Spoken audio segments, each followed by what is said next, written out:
Hello everyone, this is my follow-on from yesterday's Tommy's Tuesday teaser.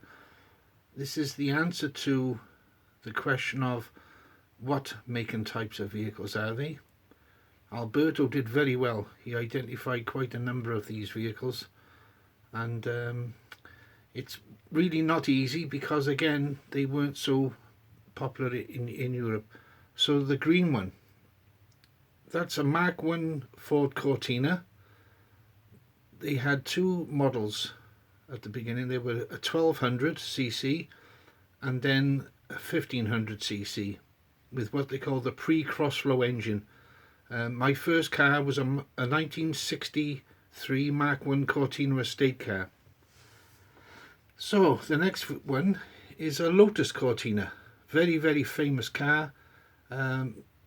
Basically due to its racing heritage and rally heritage. Absolutely amazing vehicle. I had a Mark 1 GT later on, but still not a patch on the Lotus engined Mark 1 Cortina Lotus. The blue is a Mark 2 Ford Cortina. These were made in some amazing models. There was the 1600E, the 1600 GT. These had what they call a crossflow engine, 1600cc.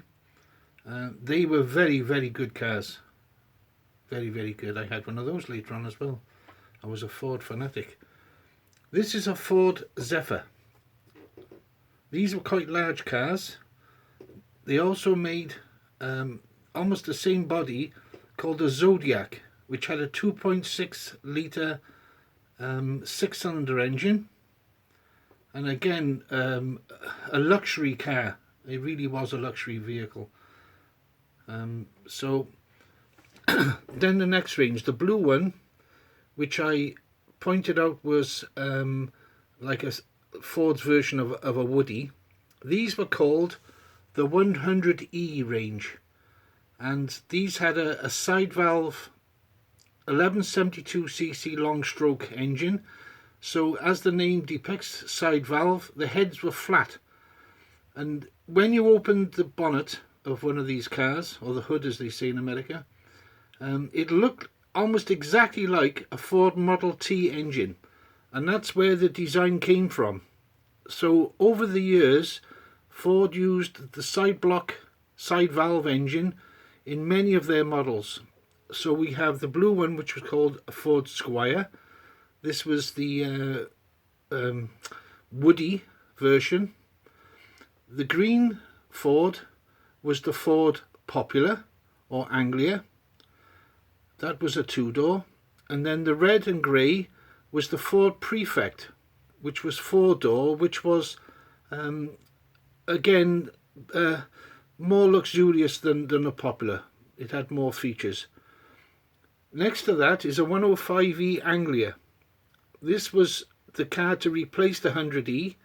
This had a 1200cc overhead valve engine. Ford's introduced short stroke engines after their 1172 side valve engines. So there's two more Ford 100Es here, but the black one was actually what they called a 107E. And in the late 50s, they put the 1200 overhead valve engine into the side valve body.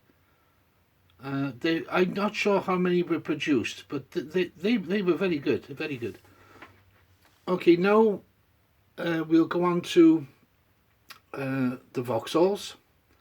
Okay, the yellow one wasn't on the locomotive, but I want to use this as a comparison.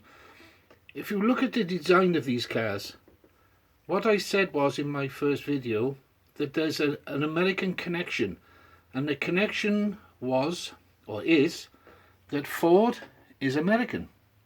Okay, but they were made in the UK, they were made in Europe, they were produced in many countries.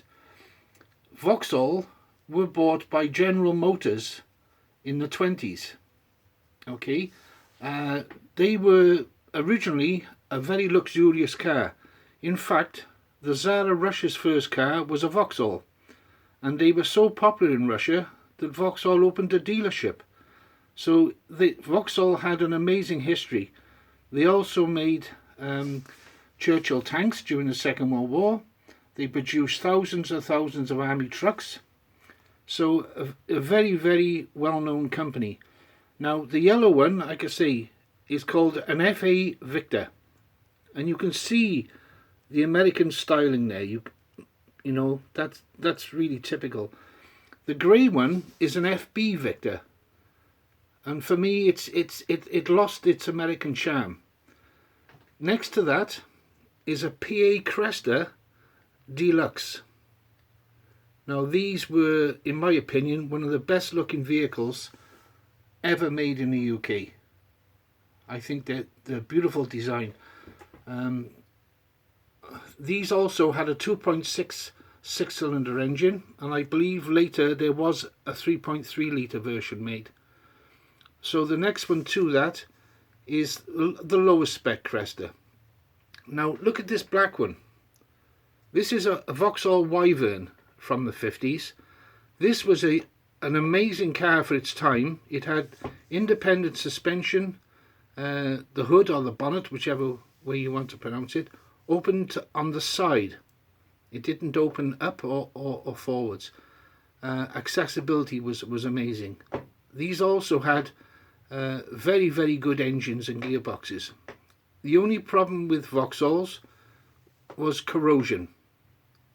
Because of the weather conditions in the UK, a lot of rain, and when they salted the roads, etc., these things would literally fall apart, which was a shame.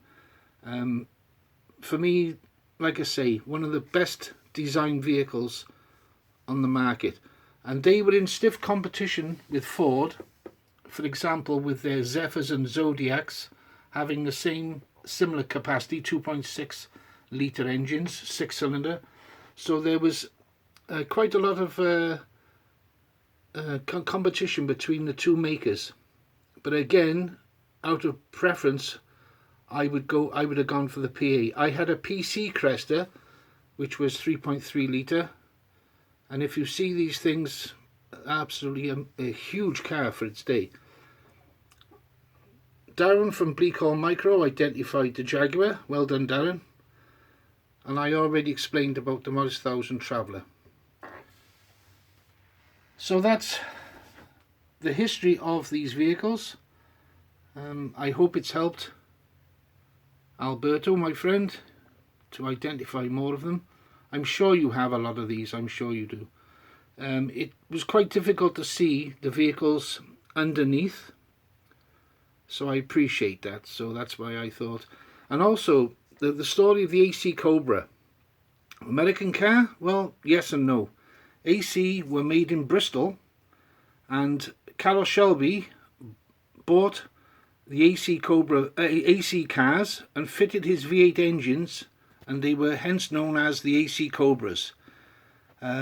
Ford also had their GT40, which was to take on Ferraris in the Le Mans 24-hour race.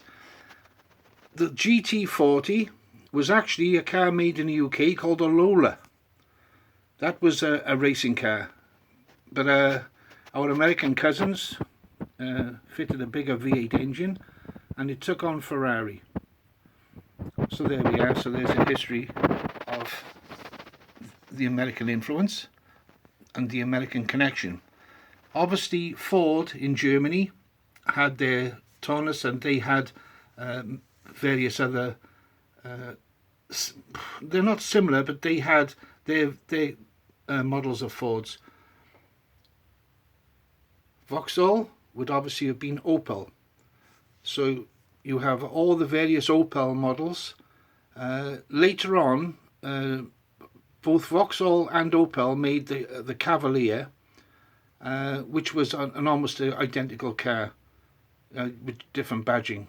So that's the story of the vehicles I showed you yesterday. So thanks for watching. Bye now.